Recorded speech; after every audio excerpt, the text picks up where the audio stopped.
नमस्कार. आज या व्हिडिओमध्ये आपण पाहणार आहोत वेअरहाऊसला पी ओ कशा पद्धतीने मॅनेज करता येतात. त्यासाठी सगळ्यात आधी आपल्याला मोरमध्ये जायचं आहे. सगळ्यात शेवटी आपल्याला वेअरहाऊस ऑप्शन दिसेल. यामध्ये आपल्याला पी ओ सेक्शनमध्ये जायचं आहे. इथं मध्ये आपल्याला पी ओ सेक्शनमध्ये ऑर्डर वाईज किंवा पी ओ वाईज आपल्याला ऑर्डर्स पाहायला मिळतील. त्यामध्ये आपल्याला order by, area, P O number, priority, status वगैरे ह्या सगळ्या गोष्टी पाहायला मिळतात डिटेलमध्ये. त्याचप्रमाणे आपल्याला इथं अवेलेबिलिटीसुद्धा दिसते की वेअरहाऊसमध्ये त्या प्रोडक्ट्सची स्टॉक अवेलेबिलिटी किती आहे आणि त्याचनुसार आपण ऑर्डर ज्यावेळेस कंप्लीट होईल त्यावेळेस फुलफिल्ड पर्सेंटेजसुद्धा शो होईल आहे इथे. त्याचप्रमाणे आपण area wise, city wise, P O number wise, order wise, pharmacy name wise, mobile number wise तुम्ही फाइंड आउट करू शकता.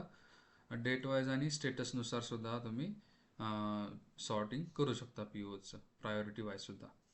आता आपण पाहणार आहोत आयटम वाईज.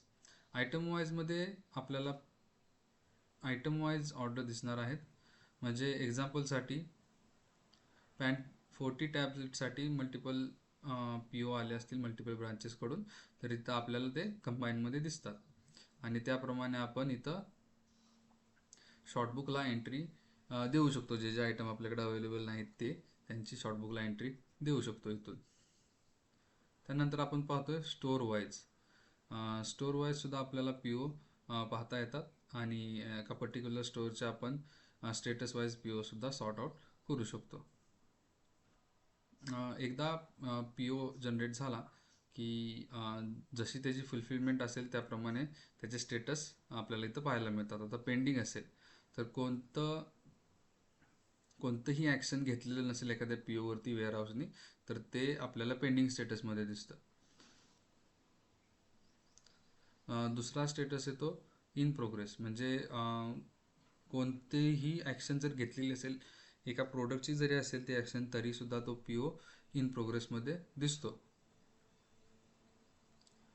तिसरा स्टेटस आहे कम्प्लिटेड. ज्यावेळेस ऑर्डर कंप्लीट होऊन जाते त्यावेळेस आपल्याला कम्प्लिटेड हा स्टेटस दिसून जातो. काही कारणास्तव जर वेअरहाऊसने पी ओ रिजेक्ट केला तर ते पी ओ आपल्याला रिजेक्टेड स्टेटमध्ये दिसतात. लास्ट स्टेटस आहे आपला एक्सपायर्ड ह्या नावाने.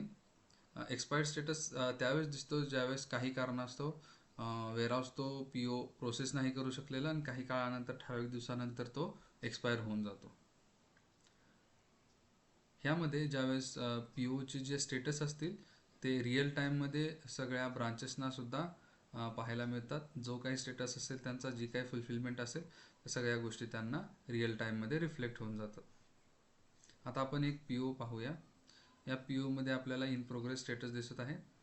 आता इथं हे स्टेटस आहेत पार्शली कंप्लीटेड.